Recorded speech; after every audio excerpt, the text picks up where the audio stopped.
Para Apocalipse 2, do versículo 12 ao 17.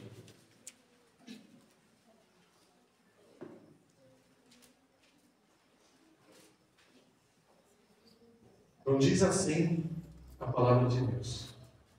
Ao anjo da igreja em Pérgamo escreve: estas coisas diz aquele que tem a espada afiada de dois gumes. Conheço o lugar em que habitas, onde está o trono de Satanás, e que conservas o meu nome e não negaste a minha fé. Ainda nos dias de Antipas, minha testemunha meu fiel, o qual foi morto entre vós, onde Satanás habita. Tenho, todavia, contra ti algumas coisas, pois que tens aí os que sustentam a doutrina de Balaão, o qual ensinava Balaque a marcelada diante dos filhos de Israel, para comerem coisas sacrificadas aos ídolos e a praticarem a prostituição. Outros sim, também tu tens o que da mesma forma sustenta a doutrina dos nicolaítas. Portanto, arrepende-te, e senão venho a ti sem demora contra eles, e contra eles pelejarei com a espada da minha boca. Quem tem ouvidos, ouça o que o Espírito diz às igrejas. Ao vencedor darei do maná escondido, dentro lhe darei de uma pedrinha branca, e sobre essa pedrinha escrito um nome novo, o qual ninguém conhece, exceto aquele que recebe. Então, meus irmãos, aqui a gente se depara com uma igreja que ela estava padecendo, né, como a gente vai ver, eu vou comentando, de um problema similar do que funcionou, né, ainda no passado, mas que muito depois desse ocorrido a igreja não vai fortalecer. Né? E a igreja de Pérgamo, né, que Jesus mandou enviar essa carta, uma carta muito breve, mas com informações muito claras, é um retrato de uma igreja incompleta. Então a gente vê ali claramente que Jesus, inclusive, começa elogiando essa igreja. É uma igreja local com qualidades, mas que ela tinha alguns defeitos fatais. Esses defeitos eram tão graves que, mesmo que essa igreja tivesse algumas qualidades muito fortes, eles não eram suficientes, né, para que a igreja conseguisse sobreviver. Tanto que Jesus, né, ele dá esse ultimato para a igreja, dizendo que ele viria ali combater com aquilo que estava afetando a igreja, para que a igreja pudesse ser salva, porque se não fosse, né, se aquele problema permanecesse, ela pereceria. E Jesus, no momento que ele aponta ali para aquela igreja e diz que haviam aqueles erros, ele diz isso porque ele amava a igreja. Tanto que ele dá uma mensagem, uma ordem para que a igreja se arrependesse. Ele visava ali a igreja, corrigisse naqueles problemas e viesse a permanecer viva. E isso, né, já fica aqui uma mensagem de conforto para nós, né? Porque a gente sabe que, independente do problema que uma igreja incorrer, é que eu coloco de um âmbito geral, não só uma igreja local, né, mas uma igreja nacional, uma igreja regional. A gente sabe que a partir do momento que a igreja, nem que ela caia nesse problema, se ela se arrepende e volta, né, a palavra de Deus, ela vai conseguir continuar viva, muitas vezes até mais forte. Né? E quando não, se a igreja não caiu, ela pode simplesmente não incorrer no erro, permanecer viva, permanecer sendo um instrumento de Deus para alcançar as pessoas. Mas quando a gente olha, né, para a igreja brasileira, isso, né, em geral, é uma parcela considerável das boas igrejas evangélicas contemporâneas. A realidade é que ela já tem apresentado essa falha da igreja de Cristo. Algumas no nível maior, outras no nível menor, mas elas já estão apresentando esse problema. Então, quando a gente vê essa exortação de Jesus, considerando esse cenário da igreja atual e vendo aquilo que acontece com uma igreja, cai neste erro, a gente vê que essa é uma exortação urgente, né? É uma mensagem urgente. Então, para que possa haver das igrejas arrependimento, restauração, na melhor das hipóteses, prevenção e avivamento, né? Vamos ver, né, qual é essa correção que Jesus traz, qual é essa ordenança que Jesus traz, para a gente sempre guardar conosco e para a gente conseguir permanecer firme na fé, vigoroso na fé e assim continuando a servir a nosso Deus. Então vamos agora observar primeiro as qualidades dessa igreja. Quando a gente lê ali no Apocalipse 2:13, que a gente falou de ler, Diz assim, né? Conheço o lugar que habitas, onde está o trono de Satanás, e que conserves o meu nome não negado de fé, ainda nos dias de Antipas, minha testemunha do fiel, o qual foi morto entre vós, onde Satanás habita. Então, o que a gente vê na igreja de Pérgamo é que era uma igreja vívida e vigorosa e com um passado glorioso, né? Marcado pela presença de servos de Deus fiéis, heróis da fé propriamente, mártires. É tanto que Jesus ele fala ali, né, que tinha um servo fiel Antipas, que ele foi morto, né, com uma testemunha fiel, e ele foi morto ali por causa de uma perseguição. Né? Então, aquela igreja ali era uma igreja que estava debaixo de perseguição. Tanto que era uma cidade, né, Pérgamo, tão complicada para a igreja, que Jesus ele descreve aquele local, né, como o local de o trono de Satanás e onde ele habita. Né? Ele faz duas lições, no começo do versículo e no final do versículo. E quando a gente olha na Escritura, a figura do trono, ela simboliza domínio. Né? Então, quando Jesus diz que ali é onde estava o trono de Satanás, o que Jesus está dizendo é que ali o Satanás tem um domínio muito intenso. E por mais que a gente saiba, né, que muitos locais possam estar debaixo do domínio de Satanás, quando Jesus dá essa ênfase ali na cidade de Pérgamo, é porque realmente era uma igreja, uma cidade que estava entregue na mão do diabo. Tanto que ele termina ainda esse versículo falando que é onde Satanás habita. Então a gente vê que Pérgamo era realmente um lugar, uma influência demoníaca muito forte. Ao ponto, né, era tão forte essa influência demoníaca, né, que aquele governo local detestava os cristãos, detestava a igreja, né, e chegou ao ponto de perseguir até a morte. Né?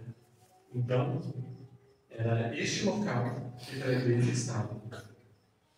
Mas, né, ainda assim, apesar de estar num local onde estava o trono do diabo, onde o diabo habitava, aquela igreja estava ali, viva, né? Ela estava firme, estava sobrevivendo, estava suportando a perseguição, mesmo tendo ali, né, um dos seus irmãos, um dos seus membros, tendo sido morto.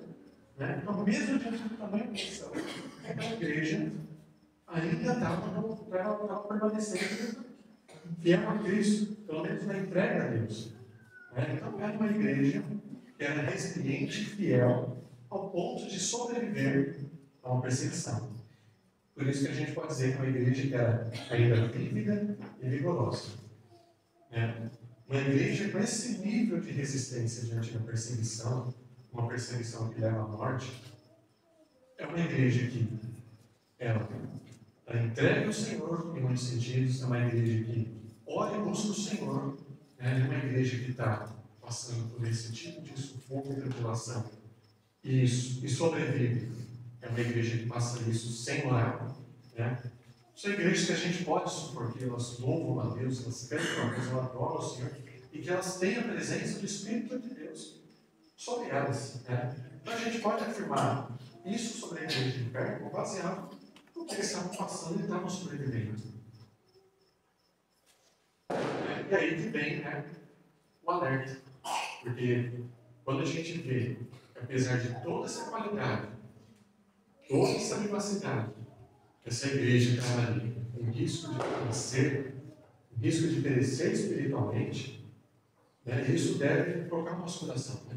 Porque muitas vezes, quando a gente olha tanto para a história de algumas igrejas que pereceram ao longo da história, e propriamente quando a gente olha para a igreja da Europa, a gente pode cair naquele engano. Que essas igrejas pereceram porque simplesmente elas esfriaram, ou porque elas ficaram meio na rotina, uma rotina emocionalmente desconectada. Mas não. Tanto essa igreja, como descrito na Bíblia, principalmente, né, como a gente também olha na igreja europeia, né, na igreja milenar também, suportou tantas perseguições.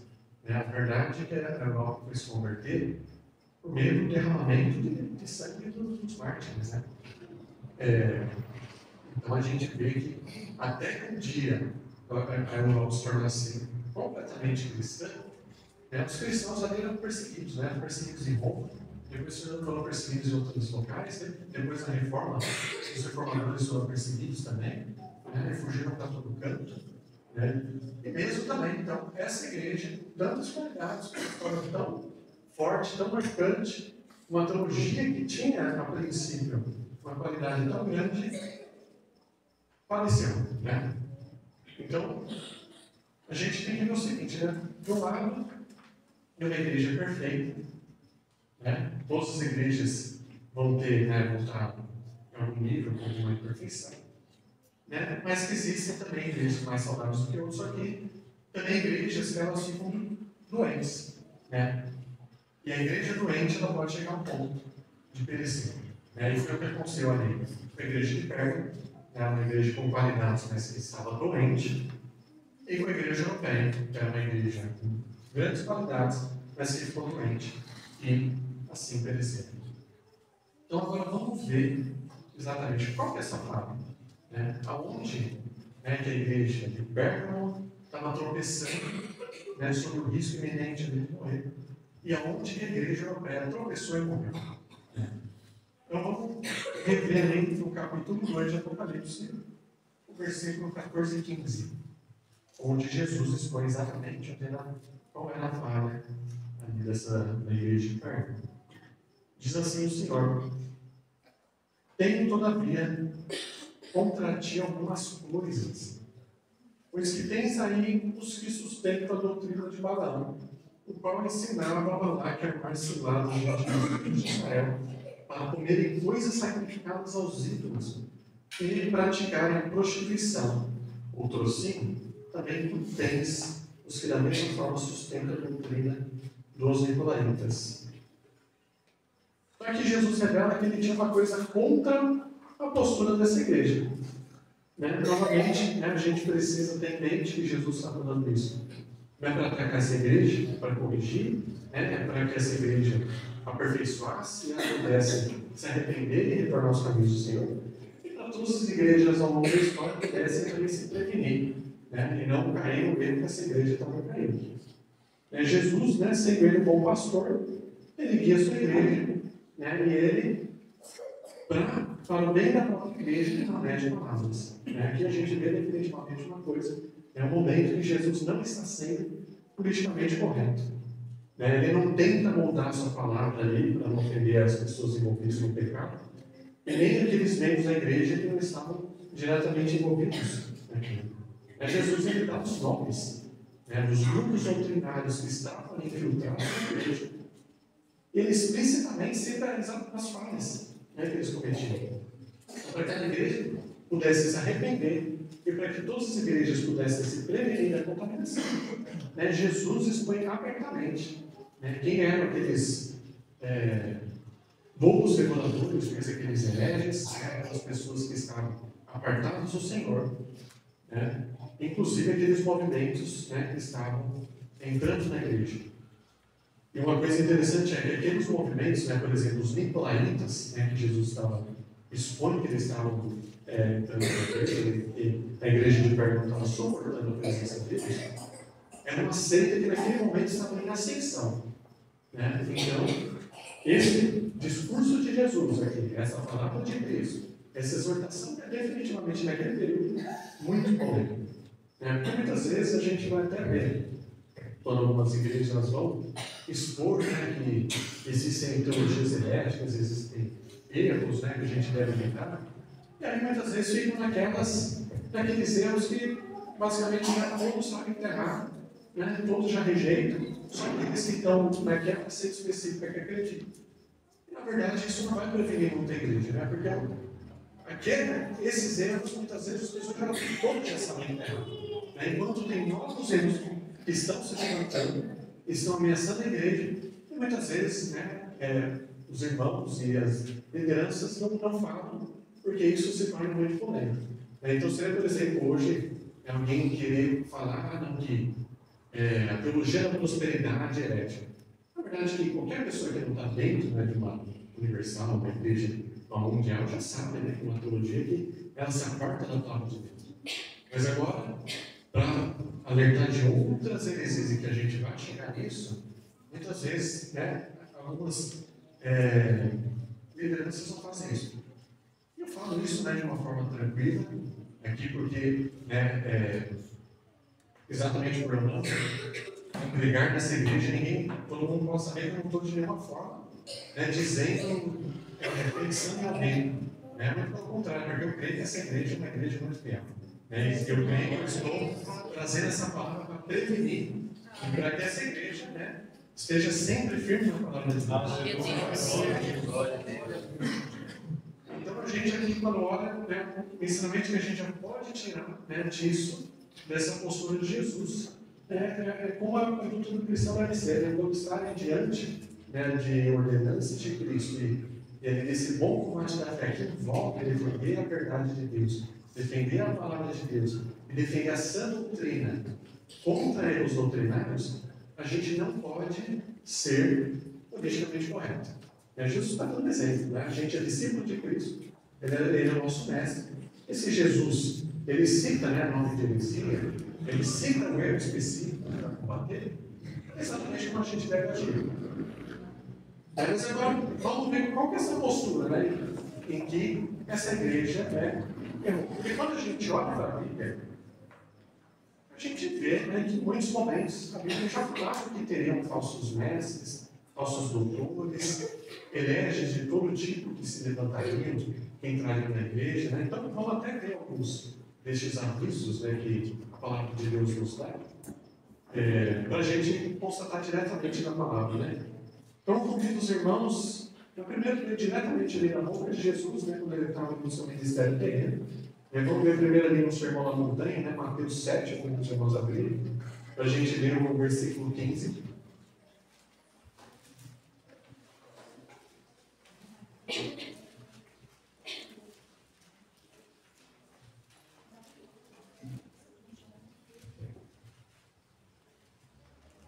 Aleluia, glória a Deus. Glória a Deus. Eu convido os irmãos até a deixar em Mateus ainda, porque depois a gente vai ler de novo Mateus. Então, Mateus 7, versículo 15 diz assim: acautelai-vos dos falsos profetas que nos apresentam disfarçados em ovelhas, mas por dentro são lobos roubadores. Vamos ver agora ali no sermão profético, em Mateus 24, versículo 11.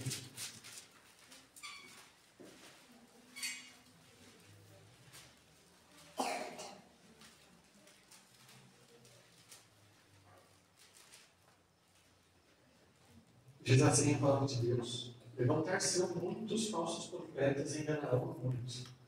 Então aqui a gente já vê Jesus alertando de falsos profetas, de que estariam ali vindo sobre a pele de uma ovelha, mas que por dentro eram lobos devoradores ou lobos roubadores. Agora vamos ver o que os apóstolos do Senhor dizem, inspirados pelo próprio Espírito de Cristo. Na verdade, tem muitas passagens que falam sobre esse problema específico. Eu vou selecionar apenas 2. Então, vamos ler, convido os irmãos a lerem em 2 Pedro, capítulo 2. A gente vai ler o versículo 1 ao 2.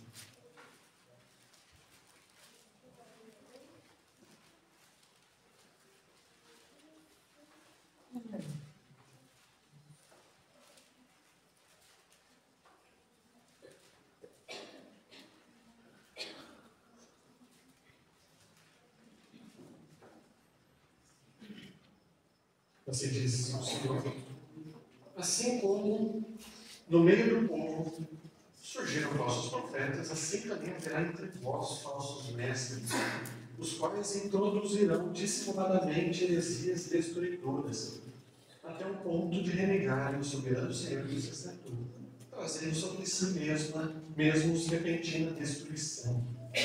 E muitos seguirão as suas práticas libertinas, e por causa deles será infamado o caminho da verdade. Convido os irmãos também a verem Paulo depois ali em Judas, versículo 3 ao 4.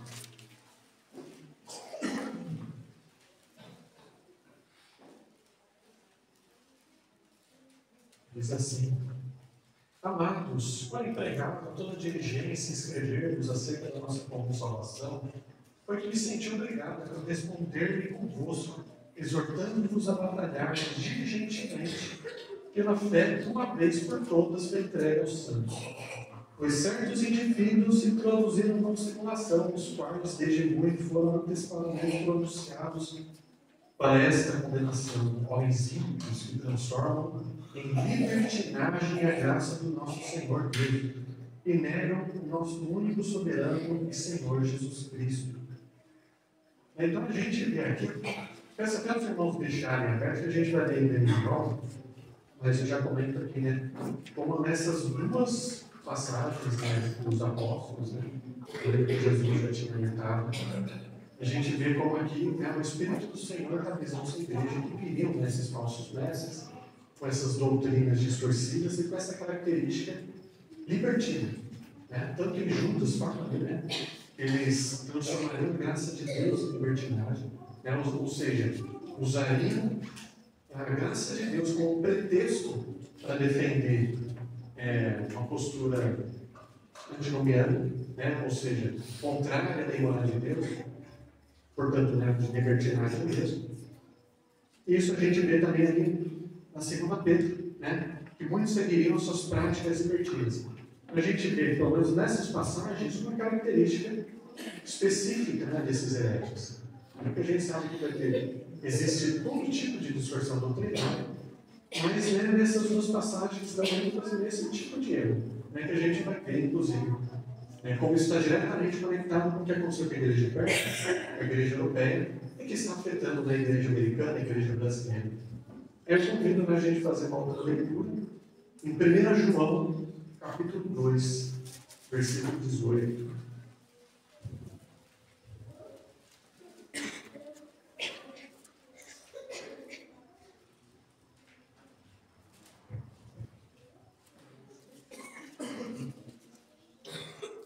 Diz assim a palavra de Deus: Filhinhos, já é a última hora, e como vistes que vem o anticristo, também agora muitos anticristos têm surgido, para que conhecemos que é a última hora. Que além de alertar que muitos desses anticristos aqui está se referindo a uma seita específica, né, que estava fermentando a vida que a gente entende que é diagnóstico, a gente entende do que Deus, através do apóstolo João, estava afirmando e chamando de anticristo, não eram simplesmente pessoas que são ruins na fé, eram pessoas que se diziam cristãs. Essa pessoa, se algum crente chegasse para um daqueles gnósticos e fosse falar de Jesus, eles falariam de Jesus, eles falariam que Jesus salva, né, que ele é um caminho, mas que por causa de alguns erros que eles cometiam que eram fundamentais, Jesus, através ali do apóstolo João, chama eles de anticristos. Isso é só para a gente ver como, né, algumas heresias são de tal modo graves que aqueles que a seguem, Deus os chama de anticristos. Pessoas que se dizem cristãs. Né?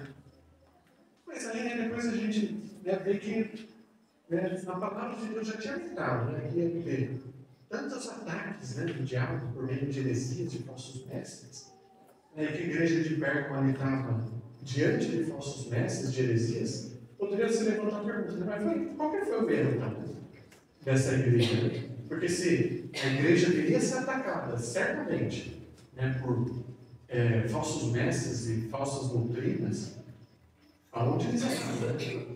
E aí a gente vê, tanto no que a gente já viu sobre a igreja de Pérgamo, como também um outro texto em Apocalipse 2, onde está o erro da postura dessa igreja. Pelo que a gente vai ver, que o problema em si daquela igreja não é que ela simplesmente foi atacada por heresias, mas é a postura dela diante disso.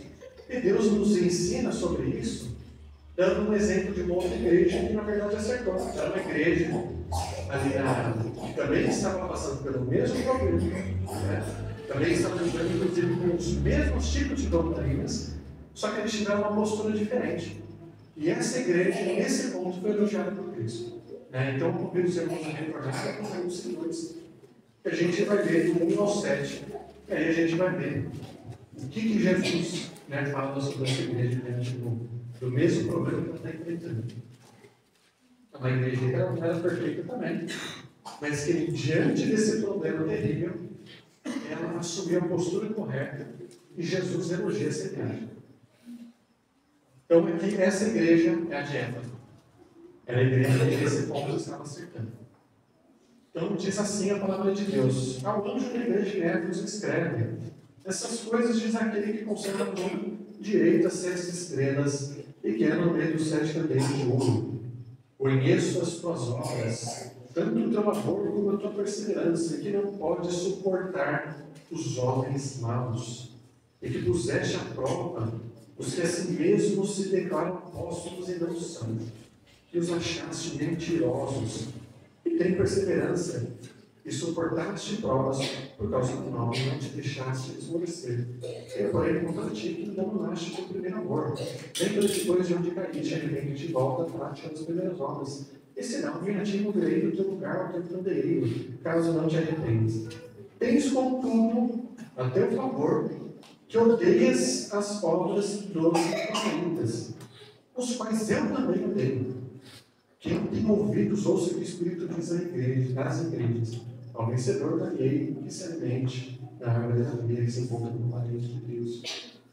Então, o que a gente observa aqui sobre a igreja de Éfeso? Foram 3 atitudes que foram elogiadas e pensadas por Cristo em relação a esse mesmo problema que a igreja de Pérgamo estava passando. Diante dessa mesmo grupo doutrinário que estava tentando combinar a igreja de Pérgamo. Primeiro, a gente vê que a igreja de Éfeso pôs à prova aqueles que se diziam apóstolos, ou seja, líderes da igreja não eram. Ou seja, os efésios não toleraram a presença e o ensino daqueles falsos mestres, expuseram que eles não seguiam a palavra de Deus, expuseram que eles não eram de fato líderes da parte de Deus, que eram verdadeiramente pessoas e mestres provenientes de Deus. Segundo, a igreja de Éfeso expôs mentiras desses falsos mestres.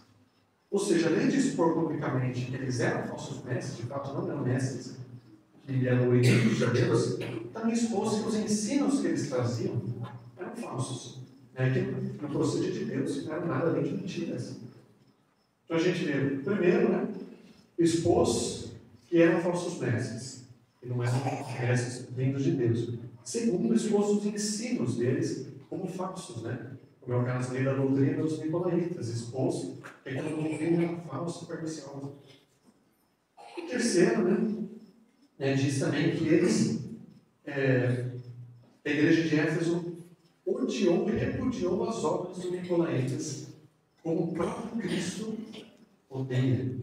Ou seja, eles rejeitaram os ensinos deles, expuseram mentiras e odiaram as obras. Ou seja, não só chegaram ali e se portaram respeitosamente, discordo desses irmãos, mas eu acredito que o pensamento deles é respeitável. Não. Jesus disse que eles odiaram as obras, tiveram repúdio por aqueles ensinos. Mas notem que Jesus diz que os efésios, eles odiaram as obras dos nicolaítas, mas não os nicolaítas. Isso é muito importante. Eles não estavam odiando aqueles que estavam seguindo uma doutrina anticristã, uma doutrina herética. Eles estavam odiando a doutrina. E a realidade é que essa é a postura dos crentes. Então, a primeira coisa que a gente tem que considerar aqui é odiar uma doutrina, odiar uma prática, odiar uma obra, qual seja que for, não significa que você está odiando que as pessoas que defendem não praticam isso. Então a gente vê no caso deles, os efésios, odiando as obras do grupo, mas não odiando o grupo. Na verdade, eles amavam. Eles amavam aquele grupo. Então, isso a gente pode aplicar para tudo. Quando a gente se depara com adversários da fé, a gente se depara com adversários do cristianismo, adversários nossos, a gente pode e deve amar esses adversários, pode e deve amar os inimigos. E mesmo assim, a gente pode repudiar tudo aquilo que eles defendem e aquilo que eles fazem. Não é porque a gente vai repudiar algum pensamento, alguma coisa, a gente vai até odiar esses pensamentos, ideias e condutas que a gente está odiando aquelas pessoas. Exatamente para que a gente possa fazer bem para os nossos próximos, até para aquelas pessoas que estão presas, por exemplo, uma doutrina falsa, é que a gente deve repudiar esses erros que estão contaminando elas, estão levando elas mesmas para a perdição. E notem o seguinte, né, que Jesus não elogia eles por odiar as obras dos nicolaítas. Ele fala que ele elogia dizendo porque ele mesmo odeia. Né? Então, o próprio Jesus, ele abomina, ele odeia aquela doutrina herética, né? Assim como a gente entende, né, que não só aquela. Então, nisso a gente consegue entender, né, qual que foi aí o erro da igreja de Pérgamo em relação a esses eventos. Né? A palavra dizia que eles viriam, né? Mas o erro foi que eles tiveram uma postura na qual eles suportaram as obras da presença de hereges que seguiam a doutrina de Balaão, como é escrito ali, e dos nicolaítas. Então, o ponto é que ainda Jesus fala, não é só que eles suportavam as obras deles, eles estavam só aceitando o ensino deles, e por isso que eles estavam falando. Mas não, que eles estavam tolerando a presença desses hereges. Ali, só de suportar as obras e a presença daquele grupo doutrinário das pessoas que faziam aquelas práticas e aquelas coisas, eles já estavam cometendo uma falha mortal. Isso porque a palavra diz ali em Gálatas 5:9 que um pouco de levedo fermenta toda a massa. E ali está se referindo propriamente a um evangelho falso. Ou seja, basta a entrada de um pouquinho de falsa doutrina, quando ela tem espaço, ela pode corromper uma igreja inteira. Ela pode matar uma igreja inteira. Então, por isso que não foi que aquela igreja, né, de Pérgamo, eles tinham colocado no estatuto deles, na declaração de fé deles, que eles tinham adotado a doutrina dos nicolaítas. Não, eles estavam tolerando simplesmente que tinham nicolaítas, né, os seguidores de Nicolau, ali no meio deles. E isso bastava para que, eventualmente, a igreja inteira fosse corrompida e padecesse. Então, e aqui quando a gente vê, né, que a igreja suportou a presença, né, deles e suportou a obra, suportou no sentido de tolerar. Não é no sentido de que eles concordaram, mas no sentido que eles toleraram. Ou seja, deixaram que estivesse ali. É nesse sentido. Né? A gente vê, né, quando se tolera hereges no corpo da igreja, sem uso da correção disciplina, eles permanecem ali, seguindo seus desvios, falando, né, conforme o seu pensamento, distorcido e apartado da palavra. É isso, né, que eles vão contaminando aqueles que estão doutrinariamente sãos. E aqui a gente vê uma postura dos Efésios totalmente oposta com a postura do Pérgamo, da igreja de Pérgamo. Eles estavam passando pelo mesmo problema, mas eles tiveram posturas opostas. De um lado, a igreja de Pérgamo era perdida por Cristo, porque eles estavam tolerando esses hereges do meio, e enquanto isso, a igreja de Éfeso estava protegida deste mal e foi elogiada por Cristo, porque eles não estavam tolerando nem esses hereges, nem as suas obras, e nem mesmo as presenças. Então, a gente aqui consegue detectar qual foi essa falha fatal da igreja de Pérgamo, que foi a tolerância, a pregação de doutrinas herégicas e a tolerância à presença de hereges nesse mundo. Foi a tolerância a pessoas que haviam sido seduzidas ali por mentiras do diabo e, por conseguinte, foram transformadas em servos de Satanás. Então, se a gente for resumir, a grande falha da igreja de Pérgamo foi a tolerância ao mal. E mal este, que o próprio Cristo disse, quando está ali mandando a carta aos Efésios, é um mal que ele mesmo repudiava.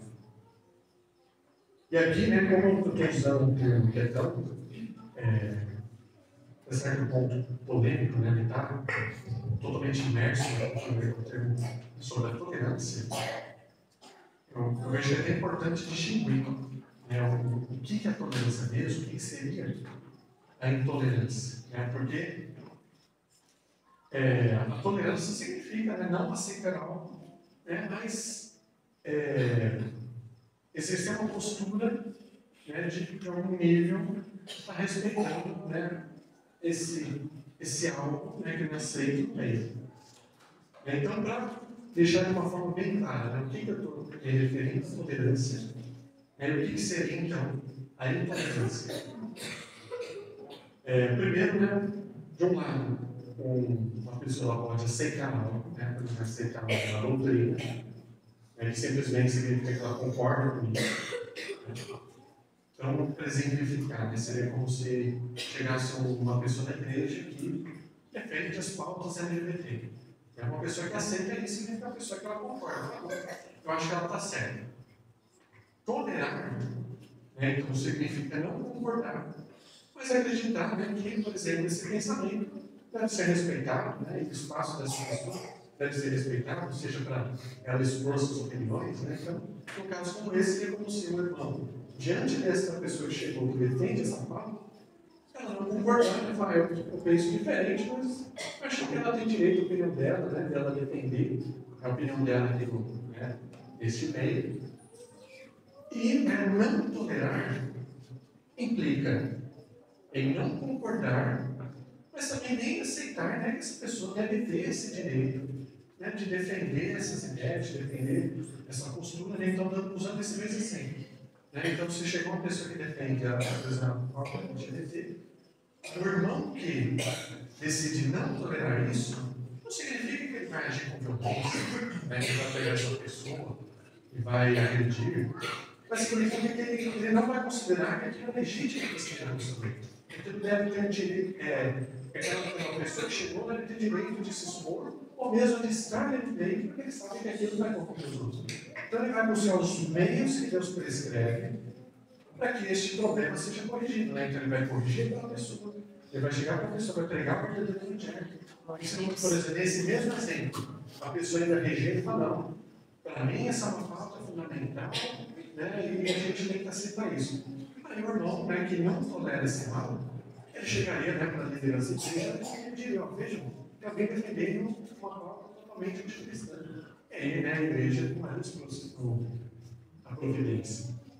Eu explico isso, né, porque é vendido na nossa cultura que a gente tem que tolerar tudo, e especialmente o mal. E a verdade é que essa doutrina da tolerância ela não tem origem no cristianismo. Essa doutrina da tolerância tem origem no iluminismo. E ele exatamente passa para o cristianismo. Porque foi um movimento que veio numa sociedade que era cristã, e eles queriam espaço para defender os mais absurdos. Eles queriam descristianizar aquela sociedade. Então a tolerância ao mal que eles defendiam era um meio que eles arranjaram para fazer com que uma sociedade cristã aceitasse o discurso deles. Mas a verdade é que no cristianismo não existe isso. A verdade é que a gente vê e aprende, por exemplo, nos Efésios, é uma postura de intolerância, intolerância com amor, tolerância com mansidão, mas uma postura de intolerância ao mal. Essa é a postura cristã. Essa é a postura bíblica. Ali os Efésios, o que ele está manifestando diante dos nicolaítas? Ao não suportar as obras, ao não suportar a presença deles, ao expor os falsos mestres, e odiar as obras que eles faziam. Eles estão sendo intolerantes. E o que Jesus faz? Diante de uma igreja que está sendo intolerante ao mal, porque Jesus mesmo diz, vocês não suportaram os homens maus. Então o que Jesus diz quando eles não estão tolerando o mal? Jesus elogia. Jesus elogia eles. Então, esse é um ponto aqui que a gente já pega. Qual foi a falha da igreja de Pérgamo? Entre a tolerância ao mal, o mal por meio do erro, do engano, a palavra do diabo chegou para a igreja, e eles mesmo que a princípio não concordassem com aquilo, eles também não fizeram nada. É aquele mal que eventualmente é corrompido deles. E os Efésios, quando chegou aquele mesmo mal nas suas igrejas, Jesus elogia eles, porque eles não suportaram a presença desses hereges. Eles não toleraram. Eles, com amor, com mansidão, porque essa é a prescrição da palavra de Deus, a gente tem que agir dessa maneira. eles não toleraram, eles combateram aquele mal. E nisso, a gente também vê exatamente onde a igreja europeia caiu. A igreja europeia, exatamente como a igreja de Pérgamo, ela tolerou alguns males. A igreja europeia, no momento que surgiu uma doutrina que é chamada de liberalismo, uma boa parte das igrejas não concordavam de imediato, mas eles toleraram. E esse erro levou à morte de Calvino. A gente vai analisar um pouco mais sobre isso. Mas já antecipo esse ponto. Então a gente tem que ver qual é esse mal que a gente como cristão, não pode tolerar. Porque a gente vê o seguinte: não é que Jesus está elogiando os Efésios porque eles não toleravam nada. Não é que eles não toleravam nada que fosse diferente deles. Qualquer pessoa que pensar diferente não está tolerando. Não é isso. E também o problema da igreja de Pérgamo não é que eles estavam tolerando a tudo. Não, a palavra diz aqui de uma forma muito clara e muito precisa que a igreja de Éfeso acertou. Ele não tolerou um mal específico, não tolerou algo específico, e a igreja de Pérgamo errou, porque tolerou um mal específico. Então, nisso a gente vê, e aí que eu desafio, a gente vê que tem coisas que a igreja deve sim tolerar, mas tem coisas que a igreja não pode tolerar. E é nesse caminho que a igreja deve pregar, não tolerando que é um mal, que a gente vai ver qual é esse mal que a gente não pode tolerar. E ao mesmo tempo tolerando muitas coisas até que são diferentes de nós, mas que a gente deve assumir uma postura diferente. A palavra nos mostra exatamente quais eram esses grupos de doutrinas maléficas que no caso dos Efésios eles estavam rejeitando. E quando a gente olha para as cartas ali do Apocalipse, que são sendo mandadas para as igrejas, são cartas extremamente objetivas e puras. É até diferente um pouco das outras cartas. Tudo que tem na palavra de Deus tem alguma serventia, porque a palavra de Deus é viva, ela transforma os corações, ela salva. Então, tudo que tem na palavra de Deus tem propósito e é vida. Porque Cristo é a palavra e Cristo é a vida. Mas quando a gente vê aqui, nas cartas de Apocalipse, elas são extremamente resumidas, extremamente objetivas. Então, cada descrição que está ali, cada menção de problema, cada nome que é citado, a gente vê que Deus colocou ali porque tinha propósito. Então, quando se refere ao problema e tem a descrição do problema, então se refere, por exemplo, que eles toleravam ali a doutrina de Balaão, aqueles que seguiam a doutrina de Balaão, e explica quais são essas práticas, porque essa explicação tem um propósito. E assim a gente sabe que é nessa descrição que a gente encontra a resposta do que uma igreja deve tolerar e o que a igreja não pode tolerar. Então, assim, o Senhor escreveu especificamente as heresias e hereges em questão porque é de alta importância para a gente saber identificá-los e saber o que eles representam. Até para saber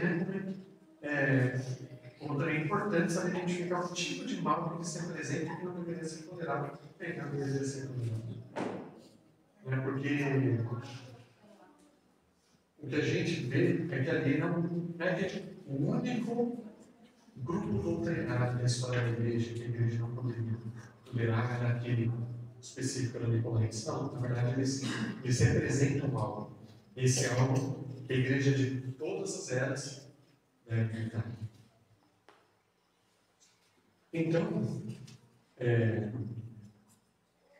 a gente vê, e a gente pode ter muita cautela, porque quando a gente vê a situação da igreja naquele período, né, ali de João, que tinha no fim da sua vida, ainda da igreja apostólica, era apostólica, já viam, né, diferenças entre as igrejas locais.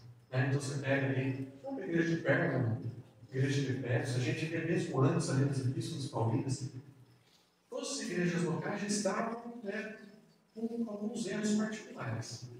Então a gente vê que as igrejas já não eram exatamente iguais. Isso se assemelha até às situações que a gente vê hoje, que a gente está numa igreja presbiteriana, né, na cidade muitas vezes tem uma igreja batista, alguma outra igreja que é pentecostal. Muitas vezes essas igrejas vão ser igrejas bíblicas, mas se contém diferenças. Algumas diferenças litúrgicas, algumas diferenças doutrinárias. Daí naquela época, a apostólica já tinham divergências. Né? Então a igreja ali já estava lidando, né, com algumas particularidades. Então se o irmão saísse da igreja de Corinto, fosse para a igreja de Laodiceia, e depois saísse daquela igreja e fosse para a igreja de Roma, além da língua, ela já encontrava algumas diferenças nessa parte também, algumas diferenças na doutrina, na liturgia, no comportamento. Então, sempre houve divergências entre as igrejas, mesmo aquelas igrejas que a gente sabe que são igrejas verdadeiras. Exatamente essas que eu estou citando ali na Bíblia. São igrejas ali que Deus estava corrigindo, porque eram igrejas do Senhor. Não eram centros, eram propriamente igrejas. E ainda assim não eram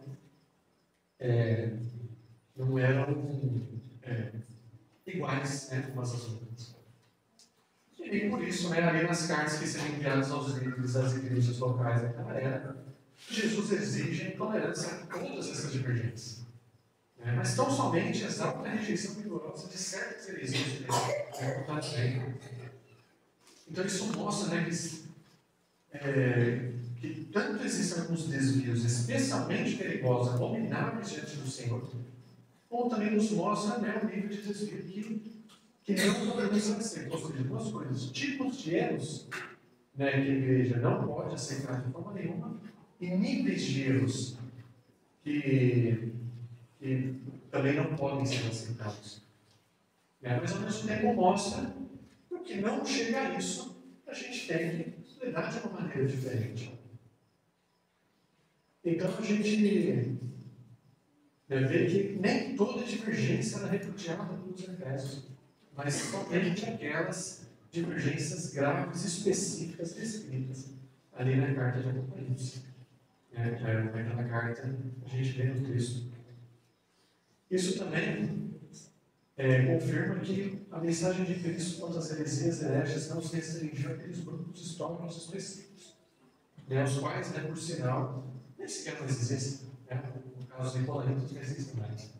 Mas esse problema, na verdade, não está presente antes.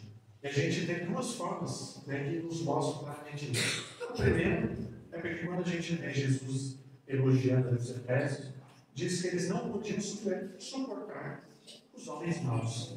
Colocavam à prova os falsos apóstolos. É uma descrição geral. Não está falando que eles não podiam suportar os nicolaítas e colocavam à prova os líderes nicolaítas. Ou seja, isso aqui também. Aí o problema é só os nicolaítas. Mas não. O acerto deles é uma postura geral contra os homens maus e que eles colocavam à prova os falsos apóstolos e falsos líderes. Isso teria em toda a era. E principalmente a gente vê, quando a gente olha a igreja de Pérgamo, também sabe que eles são condenados porque eles toleraram a presença de hereges que se apegam ao que é chamado de ensinos de Balaão. E obviamente aqui não está se tratando de uma doutrina específica. De Balaão está se referindo àquele profeta do Antigo Testamento. Então, não existia uma seita de Balaão, mas existia uma postura que Jesus conecta com a postura de Balaão. Então, não é que propriamente existia, a gente não está sendo referido a um grupo específico, mas é um tipo de heresia, um tipo de erro doutrinário. né, que é descrito ali como os ensinos de Balaão. Então, nisso se confunde. A gente pode concluir que a postura que ele elogia dos Efésios e que Jesus critica dos permanentes, né, da igreja de Pérgamo, se refere a todas as heresias e seus seguidores que se enquadram nessa categoria de erro e nesse nível de erro que é descrito ali. Ou seja, essa mensagem, né, esse ensinamento que a gente tem ali nas cartas enviadas em Apocalipse, ela serve para toda a igreja. Né? Então, esse mal que afligiu essa igreja, né, a gente viu várias coisas. Não ia só afligir a igreja de Pérgamo, a gente viu que aflige a igreja da Europa, tá? Aflige a igreja brasileira. E, ao mesmo tempo, esse tipo de erro, né, ele vai assumir novas formas. E é exatamente o tipo de erro que a gente tem com o valor.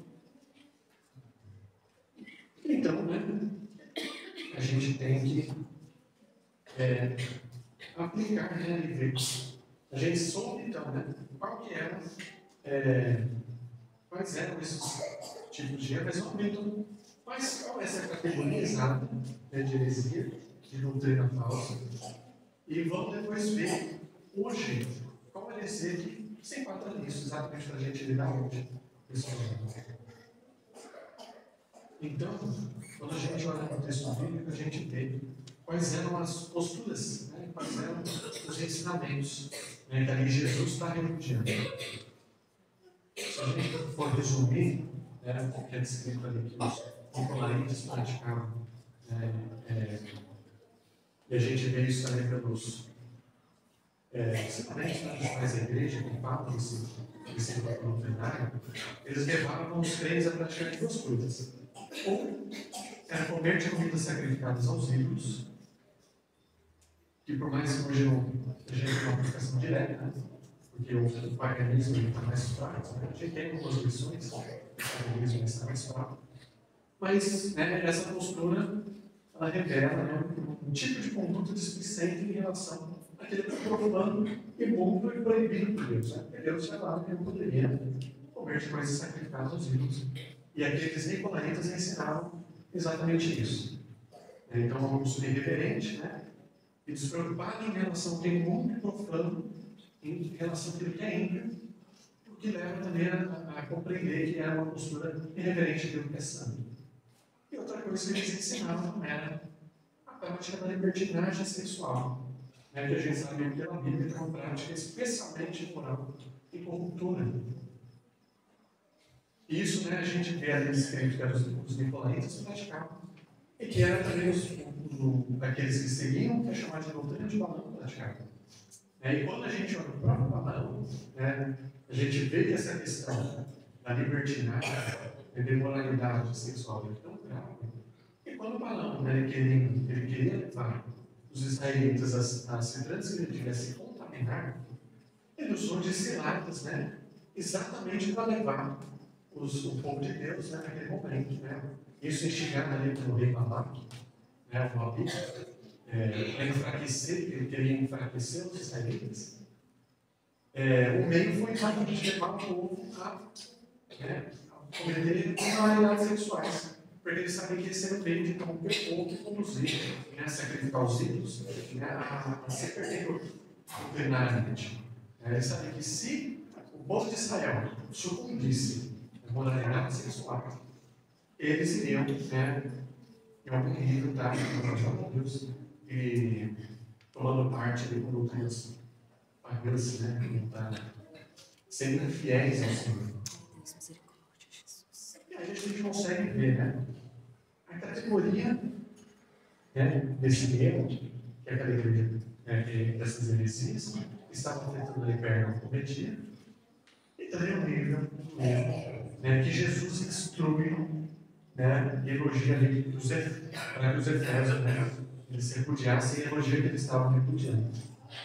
Ambos esses erros, né, dos nicolaítas, os vencidos de Balaão, eles representam o que a gente chama de heresias antinomianas, né, ou seja, no caso, antinomiano vem, né, de contradição, e nomiano vem de nomos, né, que é lei. Né? Então, são contrárias à lei. São doutrinas que estão contra a lei, nesse caso, contra a lei moral Então, esse é o tipo de erro que está sendo tratado. De uma forma prática, são erros doutrinários relacionados ao desprezo ou rejeição de parte ou de toda a lei moral divina. Essa é a categoria do erro ali que está sendo tratado. E a gente vê que exatamente, isso nos leva àquelas epístolas que a gente acabou de ler de Judas, a epístola de Pedro, por exemplo, Judas que fala que entraria na igreja um dia hereges que transformariam a graça de Deus em libertinagem. São pessoas incestuosas. Então, é esse mesmo tipo de erro que estava afetando aquelas igrejas, e essas epístolas também já tinham trabalhado a verdade de que deveria ser combatido. Hoje em dia, de um lado, algumas vezes querem dar um nome um pouco gentil, de hipergraça, essas doutrinas que têm com esse perfil. No entanto, a verdade é que a doutrina que realmente carrega esse mesmo perfil dos ecumênicos hoje, especialmente nesse sentido, em relação ao desprezo da lei de Deus, é o liberalismo. E aqui a gente vê o que aconteceu com a igreja europeia. Porque eles estavam ali lidando com um erro da mesma categoria. Eram novos tipos de nicolaítas que surgiram. Porque o liberalismo clássico ele surgiu ali na Alemanha, no século XIX, especialmente no começo. E a igreja europeia, ela acabou aderindo, primeiro a princípios, alguns a teologia inteira. Isso levou a sucumbir. E aqui eu faço inclusive a distinção, porque muitas vezes a gente vê alguns pastores e teólogos ali com esse problema. Mas fala ali que o liberalismo ele acabou. Hoje não tem mais liberal. Porque o liberalismo clássico, aquele movimento que surgiu ali na igreja luterana, especialmente, de fato pegou. Mas os princípios que foram desenvolvidos naquele movimento estão vivos e muito fortes hoje. E são esses princípios liberais, essas variantes de teologia liberal, que estão adentrando em todas as igrejas. E é exatamente o perfil doutrinário que destrói, assassina a igreja, e que matou a igreja da Europa, e que está colocando em risco a igreja brasileira, a igreja americana. E por isso que a gente vê essa é a categoria do erro. E, por outro lado, quando a gente pensa no nível, a categoria me refere ao tipo de erro doutrinário. E ao nível de erro doutrinário seria até que ponto uma distorção da palavra de Deus se assemelharia a esse. E a gente sabe que é o tipo de erro que rompe com fundamentos da fé. Então, mesmo algumas vezes que a gente trata de alguns erros que não estão nessa categoria, a partir do momento que eles rompem com aquilo que é fundamental no projeto, aquilo que tem efeito salvífico, aquilo deve ser recebido com a mesma postura, de intolerância, de combate. Então, tudo aquilo que rompe fundamentos da fé deve ser combatido no mesmo nível. Então, a gente vê que em relação a esses erros, a gente tem um exemplo da igreja de Éfeso, para seguir, e que por sinal foram louvados por isso. Inclusive, a gente já conseguiu até discernir tanto qual esse erro e qual que esse erro está vigente hoje, qual é a versão desses nicolaítas, da doutrina de Balão que tem vigente nos dias de hoje, que é exatamente a doutrina liberal. Ou qualquer igreja que possa chegar a esse ponto que rompe com fundamentos da fé. Então, agora uma coisa que é extremamente importante, isso a gente aprende também, que eu já falo para a igreja europeia sucumbiu, é que esses erros, no caso, por exemplo, do liberalismo, eles não necessariamente são aceitos de um dia para o outro. Não é que no caso da igreja europeia surgiu lá um autor, o Schleiermacher, por exemplo, o pai do liberalismo. A igreja europeia, no dia para a noite, falou: a gente vai aceitar essa teologia Né? E a partir de agora somos igrejas liberais. Muitas vezes as igrejas, eles ouviram, né, aquele ensinamento, algumas coisas não gostaram, outras coisas gostaram, e deixou entrar no princípio. Ou simplesmente aquelas igrejas receberam alguma liderança, até membros que pensavam daquele jeito, e aquilo ficou naquele meio. O ponto é que foi uma entrada progressiva. E isso é exatamente o que acontece também, né, com a igreja brasileira, com a igreja americana. Não necessariamente esse tipo de erro, essa heresia vai entrar de uma forma aberta ou integral. Mas são princípios que vão entrando, e esses princípios vão abrindo brechas, e quando vê, né, a igreja ela já está em algum nível liberal. É dali, para arrependimento com morte. Então isso foi o que aconteceu na igreja europeia, principalmente com o liberalismo clássico. E princípios foram entrando quando não, propriamente a teologia. E matou de vez. Mas no caso, né, que a gente vê na igreja brasileira e na igreja americana aqui, já tem um movimento conservador mais pequeno, muitas vezes são princípios. Então, um exemplo. A igreja, às vezes ela vai defender que, né, tem que obedecer os mandamentos de Deus. Né? Não pode, né, por exemplo, o falta de LGBT não pode ser aceito. Mas algumas vezes a gente tem uma postura que vai para a lei moral de Deus, ela não reconhece que a lei moral de Deus tem que se obedecer. De um lado, quando a gente olha para a Bíblia, a gente sabe que a gente não está mais sujeito à maldição da lei. Né? Se a gente pega, a gente sabe que esses pecados já foram ali cancelados pelo sacrifício de Cristo. E graças a Deus por isso, nós temos essa segurança. Né? Nós estamos salvos, nós não erramos. Mas ao mesmo tempo, Jesus, ele dá os seus mandamentos para que eles sejam seguidos. Né? Então a gente deve obedecer a Deus, deve buscar obedecer a Deus, a gente deve buscar santificação, a gente deve buscar a sessão, até porque sem santidade ninguém verá o Senhor, como dizem ali. E a gente ainda tem essa tranquilidade, que é exatamente no momento que a gente falhar, esses pecados já foram cancelados ali por Cristo. Então, graças a Deus é por isso. Mas a gente tem que ter, né, essa ciência, né, de que Jesus diz ali em João 14, né, que quem o ama guarda os seus mandamentos. Então a gente tem que ter noção que a gente tem que obedecer os mandamentos de Deus. De quais mandamentos? Todos. Vai ter alguns mandamentos que são colocados em universidades, são os mandamentos que resumem a lei moral de Deus, mas a verdade é que a gente está sujeito a obedecer totalmente a Deus. E muitas vezes eles vão dizer que algumas na igreja simplesmente não reconhece que tem que obedecer todos os mandamentos de Deus. Vai ter algum outro mandamento que parece algo, na visão da pessoa, menos necessário. Irmão, para deixar isso aqui. Está no Antigo Testamento, né? Na verdade, assim, no Antigo Testamento a gente tem que obedecer a lei cerimonial. Mas a lei moral interna, a lei moral diz respeito ao caráter. Então, Deus revelou em Gênesis, Levítico, revelou pelos profetas, os mandamentos morais estão eternamente vigentes.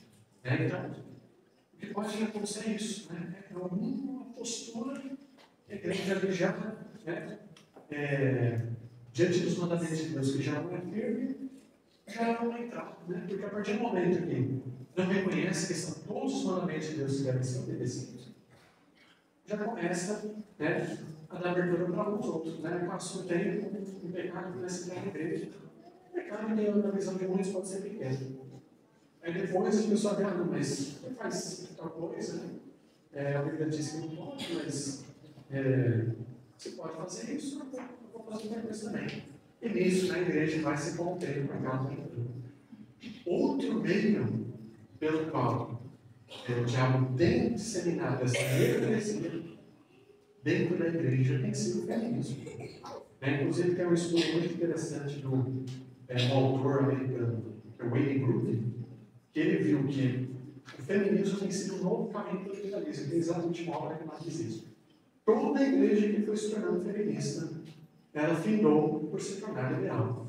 Não significa que ele também, no ano assim, já a igreja ordenou a pastora vai chegar no mundo e vai falar, vamos agora casar.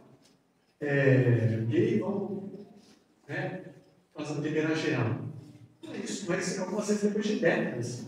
Mas a partir do momento que ordenou uma pastora, essas igrejas, eventualmente, sofreram liberalismo. É porque a consequência dessa postura é a rejeição da autoridade da palavra de Deus. Porque a palavra de Deus diz que pode. E no momento que a igreja pratica algo que a palavra de Deus diz que não pode, a consequência é que os crentes, os líderes, dizem, bom, se algumas coisas que está escrito aqui eu posso, que a Bíblia diz para não fazer, a gente faz, senão tem outras coisas que também. Eu posso aplicar mais lógica. Né? E aí acaba sendo sempre isso. Esse autor que fez esse estudo, ele viu que a partir do momento que a igreja chega a esse ponto, se torna feminista, ordena mulheres, vai passar algum tempo, mas essa igreja vai se tornar liberal.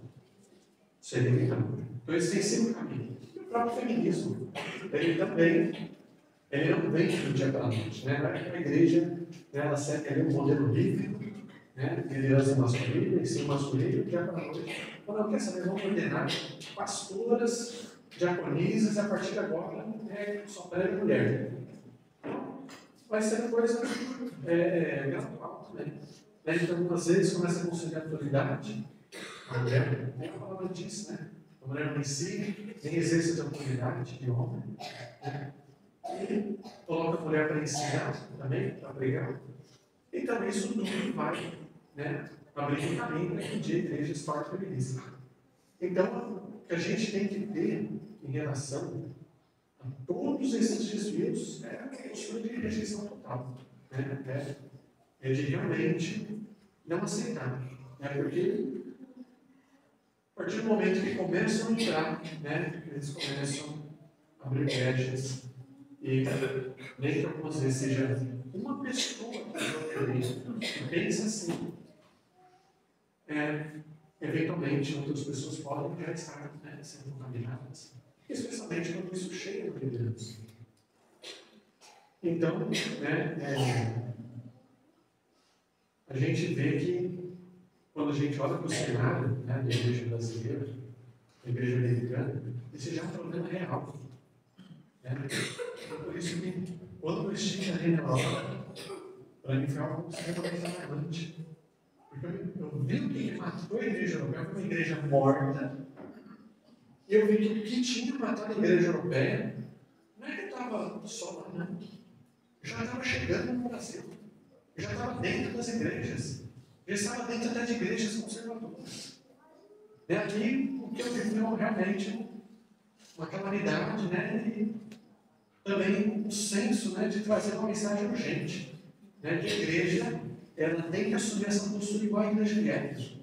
Ela não pode tolerar o mal, ela não pode tolerar a heresia, ela não pode tolerar heresias que estejam nessa categoria, né, esse nível de erro, essas heresias de caráter antinomiano, que rejeitam a lei de Deus. A igreja não pode rejeitar nenhuma heresia que venha também abrir a porta para esses princípios, porque eles vão matar a igreja. Né? A gente não pode, né, assumir ali a postura de pedra. Né? A gente, nesse ponto, tem que seguir, né, o exemplo da igreja evangélica. Então a gente vê como é vital que a igreja assuma uma postura correta, que foi instituída pelo próprio Senhor Jesus. O que está em jogo não é nada além do que a vida espiritual da igreja, né, que é a comunhão com Deus. Até porque, né, Jesus é a palavra, e uma igreja que chega eventualmente ao ponto de rejeitar a palavra, é rejeitando a Deus. Então, o maior tesouro que a igreja tem que estar firmado é a palavra de Deus. E quando a gente olha, né, aqueles exemplos do Perto, da igreja europeia, a gente tem que aprender uma coisa que não adianta uma igreja olhar para si mesma e falar, não, uma igreja forte, né, ela ora, ela busca o Senhor, porque é exatamente o caso daquelas igrejas. Um dia, no caso de Pedro, estava também o bispo, ele faleceu. E é o caso da igreja europeia que padeceu. A igreja tem uma história heróis da fé, de mártires. A gente vê exemplos de pastores evangelistas europeus que oravam em um dia mais do que algumas vezes. Eu mesmo orava uma semana. Orava um dia e todos os dias.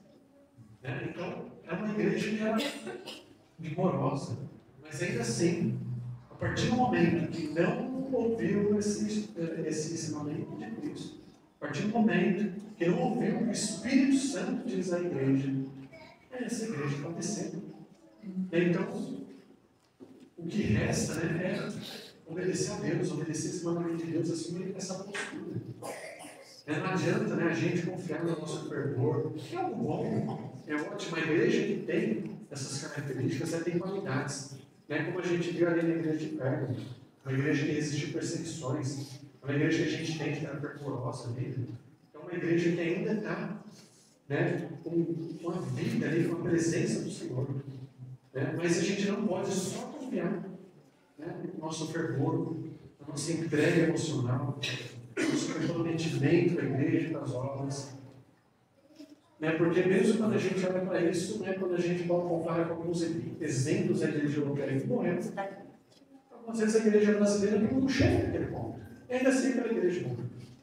A partir do momento que o liberalismo, o feminismo, o secularismo, eles forem tão somente empoderados, uma igreja eventualmente crescerá. Outra forma desse vai entrar é o comunismo. E aqui eu digo, de uma forma extremamente breve, sobre o comunismo, porque eu sou formado professor em filosofia. Eu digo, é um pensamento, não é simplesmente um pensamento político, mas é isso que diz são os fundadores comunistas. Eles se referem a uma fé comunista. Eles têm um documento chamado Confissão de Fé Comunista. E ele até para entrar no estatuto, para entrar na Liga dos Comunistas, era exigido uma profissão de fé comunista. Então, os próprios autores dessa ideologia, eles tratavam de uma fé. E aqui eu já lembro, a fé mais antitética ao cristianismo que tem. Então, seja por meio também dessa ideologia, qualquer um desses erros, se forem tolerados, a igreja mata. A igreja eventualmente vai perecer. E, para concluir o entendimento da nossa postura, a gente vê o seguinte, que aquilo que não chega nem essa categoria de divergência da nossa doutrina e nem chega a esse mesmo nível, a gente tem que assumir uma postura diferente. Então, por exemplo, a gente vai lidar muitas vezes com igrejas que são bíblicas, com igrejas como isso, tem igrejas presbiterianas, igrejas pentecostais, igrejas não pentecostais, tem igrejas batistas, igrejas calvinistas, igrejas arminianas, e todas essas igrejas têm diferenças entre si. Todas elas têm uma divergência e coisas que marcam a vida cristã. Mas ao mesmo tempo, mesmo que a gente tenha uma posição definida nisso, quando a gente olha para essas outras posições, se a pessoa for fiel naquilo, eles são nossos irmãos da fé, porque são todas essas teologias bíblicas, mesmo que a gente creia que tem alguma distorção. Então, a nossa postura tem que ser diferente. Algumas igrejas, elas erram exatamente por também não terem controle nada, eles eram facciosos, eles aceitaram. Então, a gente tem que ter essa sabedoria, de identificar hoje aquilo que a gente tem que ver de uma forma diferente. Então, mesmo que algum irmão aqui seja, por exemplo, arminiano, o ponto é se um crente ele for um bom arminiano, ele vai ser um bom crente. Se um crente for um bom calvinista, ele vai ser um bom crente. Se um crente for um bom pentecostal, ele vai ser um bom cristão. E se ele for um bom não pentecostal, ele também vai ser um cristão. Mesmo que haja divergência. Então, a postura que a gente tem que ter a outras igrejas que não fogem dos fundamentos da fé, aí sim tem que ser tolerância, tem que ser lidado com o irmão. Mesmo que a gente venha, converse com esses irmãos, dialogue, tenta corrigi-los, pregar a verdade, pregar o que a gente crê que é a sã doutrina, a gente tem que assumir uma postura diferente, a gente tem que tratar com o irmão. A igreja, o projeto também não pode se fechar, não pode ser igrejas isolados, perdidos uma contra a outra. Todos aqueles que têm os fundamentos evangélicos se vê como irmãos, mesmo que tenham divergências, como era na era apostólica. A igreja de Corinto, a igreja de Éfeso, a igreja de Roma, todos elas tinham muito livre de divergências, mas ao mesmo tempo eles se veem como irmãos. Mas, em contrapartida, a gente tem que ter esse discernimento, porque algumas vezes também tem igrejas que vão usar esse pretexto. Os irmãos pentecostais, ou os irmãos calvinistas, por exemplo, a igreja arminiana, então, os irmãos calvinistas, eles têm importância também, que algumas vezes usam esses pretextos para querer dizer que tudo a gente tem que tratar da mesma forma. Isso eu já vi dentro de igrejas renovadas, de líderes renovados, usando, por exemplo, que a gente tinha aqui, por exemplo, ali no Presbiteriano, a gente tinha que reconhecer o valor da igreja pentecostal. Verdade, que a gente tem que reconhecer o valor. Ele foi e citou, no mesmo nível, a gente tem que reconhecer o valor da igreja católica, ele já forçou. Aí depois ele disse que tem que reconhecer o valor dos maçons. Colocou tudo no mesmo plano. E é um cara que ele mesmo, ele reconhece ali e diz que, no caso dos liberais, ele vê como um problema pequeno. Então, ou seja, ele usou o pretexto que a gente tem, a igreja tem divergência interna, para querer dizer que a gente tem que aceitar tudo. Aí, no momento que procede dessa forma, sucumbe no erro da igreja de Pérgamo, e sucumbe no erro da igreja europeia. Então, meus irmãos, a mensagem aqui, que Deus nos instrui ali através do exemplo da igreja de Éfeso, é que a gente tem que fazer como a pessoa de Judas nos ensina, combater contra essas heresias, combater contra este mal, não tolerar os erros, não tolerar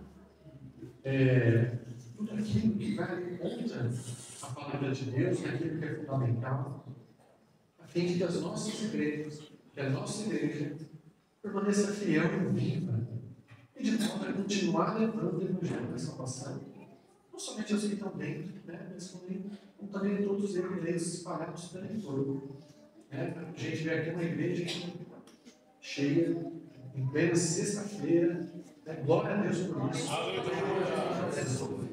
Tantas pessoas, eu mesmo, testemunho isso, a minha esposa, que conheci já como uma mulher de Deus, uma crente fiel. Ele foi nesse ambiente, no meio dessas palavras, no meio das pregações aqui. Ela foi formada como uma discípula de Cristo. Glória a Deus. Uma cristã genuína. Então aqui a gente tem um tesouro, verdadeiramente uma base missionária, que já alcançou tanta gente. Eu creio que alcançar muita gente. Vamos continuar firmes no Evangelho. Eu não tenho encontrado os decisões nessa igreja. Um dia, a gente se encontrará no porvir com Cristo. Então, para que essa igreja continue sendo uma base missionária forte, bíblica, ver a palavra de Deus, levando o projeto de Deus a todo local. Tem esse ensinamento para prevenir os erros, para que a igreja continue centrada no Senhor, cheia do Espírito Santo, como hoje ou abundante no Espírito Santo. Porque quando a gente olha, no caso da igreja europeia, que foi assim, a maior base missionária do mundo, hoje a igreja europeia é campo missionário. De base missionária, nós formamos um campo. As pessoas não vão mais à igreja da Europa para evangelizar o mundo, como um dia foi. Hoje são os outros países, é o Brasil, os Estados Unidos que mandam missionário para lá. Virou um campo missionário, e um campo missionário difícil. Mas eu creio que com a graça de Deus, como eu já vejo, abundando neste local, os irmãos aqui vão ser uma base missionária. No Brasil, vai ser uma base missionária. Na Bahia, em Ponteúba, vão continuar sendo até o dia que Jesus voltar. Deus que abençoe. isso dos irmãos. Amém. Glória a Muito Deus. obrigado. Glória a Deus. Aleluia.